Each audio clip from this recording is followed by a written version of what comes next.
আসসালামু আলাইকুম। প্রাকৃতিক সুস্থতায় ঘরোয়া শক্তি সরিষার তেল। সরিষার তেল কোথায় থেকে আসে আর সোর্স কী এটা কি জানা আছে? আগে সরিষা জমিতে চাষ করতে হয়, তারপর সরিষা সেখান থেকে উৎপাদিত হয়, সেই সরিষা বাসায় আসার পরে আমরা এটাকে মাড়াই করি, মাড়ার করার পর যে তেল হয় এটাকে সরিষার তেল বলা হয়। এই তেল দিয়েই আমরা বাড়িতে বিভিন্ন ধরনের তরকারি রান্না বান্নার কাজ সম্পন্ন করে থাকি। বিশেষ করে সরিষা দ্বারা যে আমরা ইলিশ রান্না করি এটা খুবই সুস্বাদু এবং টেস্টি, কিন্তু সরিষার তেল আমাদের মাছ থেকে হারিয়ে গিয়েছে। এখন আমরা সয়াবিন তেলের উপর নির্ভরশীল হয়ে গেছি।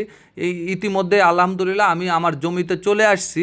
আমাদের যে সরিষার ক্ষেত, আমরা দেখাবো আপনাদেরকে যে আমাদের এই জমিতে আমরা কিভাবে সরিষা উৎপাদন করে থাকি, কী মৌসুমে আমরা উৎপাদন করি, কোন মৌসুমে আমরা এটা বুনতে হয়, কতবার সেচ দিতে হয়, কী পরিমাণ সার ব্যবহার করতে হয়, কী কী ধরনের রোগ বালাই হয়, এর প্রতিকারের ব্যবস্থা কী, প্রতি বিঘাতে কী পরিমাণে আমাদের উৎপাদন হয়ে থাকে আপনাদেরকে আমরা দেখাবো। এখন সরিষা ক্ষেতে আমাদের প্রচুর পরিমাণে ফুল চলে আসছে আলহামদুলিল্লাহ।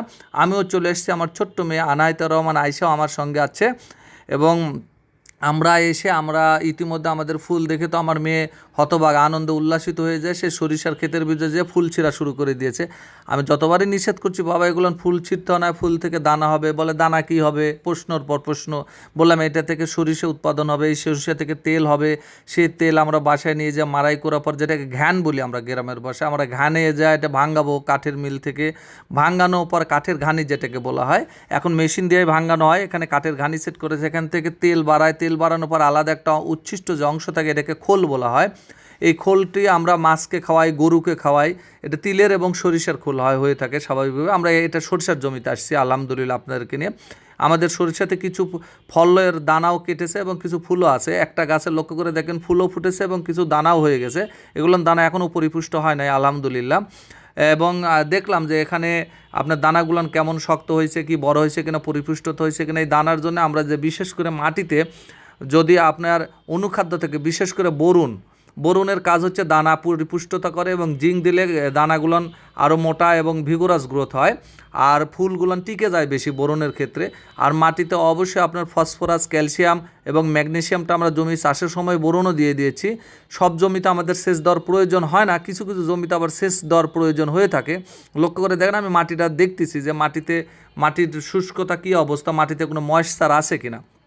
লক্ষ্য করে দেখলাম যে মাটি না, আলহামদুলিল্লাহ মাটি ফেটে গিয়েছে, কিন্তু ময়েশ্চার আছে। ফাটলে এটাকে, যেহেতু এটা এঁটেল মাটি, এটা মাটির তলানিতে। এবং পাতা, এই যে পাতা দেখেন হলুদ হয়ে ঝরে গেছে, যেটা এটা কোনো রোগ না, এটা হলো সেই বৃদ্ধ পাতা, মানে শুরুর দিকে গোড়ার যে অংশের, এটা অটোমেটিকলি এটা বয়স হয়ে গেলে এটা ঝরে পড়ে যাবে।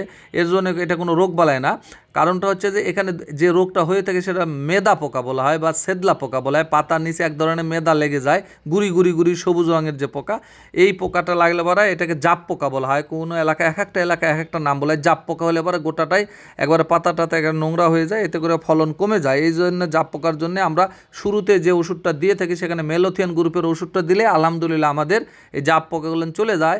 এছাড়া আরও অন্যান্য ওষুধও দিয়ে থাকে। আর বিশেষ করে যদি কুয়াশার বেশি হয় সেই ক্ষেত্রে আমাদের ছত্রাকনাশকটা ব্যবহার করতে হয়। আমরা এখানে ইন্ডোফিলও ব্যবহার করি। বেশি আক্রান্ত হয়ে গেলে সেই ক্ষেত্রে ইন্ডোফিল বা ম্যানকোজেব যেটা দিই, বেশি আক্রান্ত হয়ে গেলে এখানে আমরা আরও হায়ার যে ছত্রাকনাশক আছে সেটা ব্যবহার করতে হবে, প্রয়োজন হয় না সেই ক্ষেত্রে যে।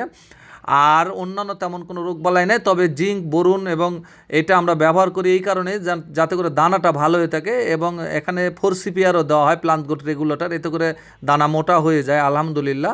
এবং ছত্রাকনাশক যদি আমরা 2 থেকে 3 বার দিই উঠা পর্যন্ত, তাহলে দানাগুলো পরিপুষ্ট এবং ভালো থাকে, এতে করে কোনো রকমের রোগবালাই আক্রমণ থেকে গাছ সুরক্ষা পেয়ে থাকে আলহামদুলিল্লাহ। এবং দানাগুলো মোটা হয়, সেক্ষেত্রে ফলনটাও বেশি হয়।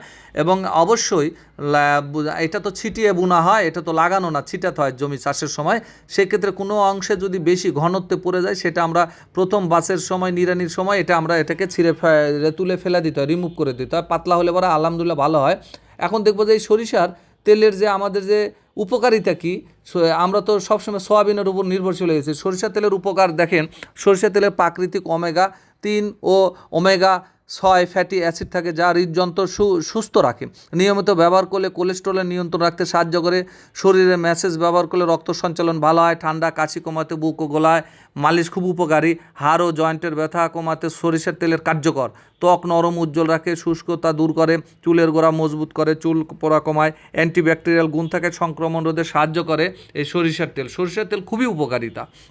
এবং অ্যান্টিব্যাকটেরিয়াল গুণ থাকায় সংক্রমণ রোধে সাহায্য করে, খাবারের স্বাদ ও ঘ্রাণ বাড়ায়, হজম শক্তি উন্নত করে। প্রাকৃতিক ও খাঁটি সরিষার তেল সামগ্রিক স্বাস্থ্যের জন্য খুবই উপকারী, তাই সরিষার তেল আমাদেরকে খেতে হবে আলহামদুলিল্লাহ।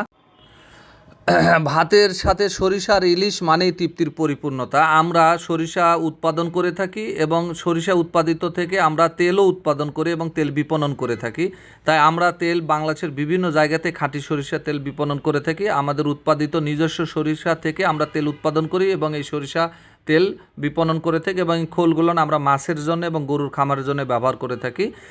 সেই পর্যন্ত আমাদের চ্যানেলটি আপনারা লাইক এবং সাবস্ক্রাইব করে আমাদের সাথেই থাকুন। আপনাদের যাদের এই সরিষার তেলের প্রয়োজন হয়ে থাকলে আপনারা আমাদের ডেসক্রিপশনে নাম্বারে যোগাযোগ করবেন। ইনশাল্লাহ আমরা আপনাদেরকে অনলাইনের মাধ্যমে হোম ডেলিভারি দিয়ে থাকি। ইনশাল্লাহ আমরা দেওয়ার চেষ্টা করব, যত সম্ভব আপনাদের কাছে পৌঁছে দেব। সবার সুস্বাস্থ্য ও দীর্ঘায়ু কামনা করি। আর খাঁটি সরিষার তেলের ঝাঁজ আর কাঁচা ইলিশের তাজা স্বাদ মিলেই তৈরি হয় বাঙালির ঐতিহ্যবাহী সেরা পদ। অল্প মশলা, কাঁচা মরিচ আর সরিষার তেলে রান্না করা ইলিশ শুধু সুস্বাদুই নয়, পুষ্টি গুণেও ভরপুর। আলহামদুলিল্লাহ।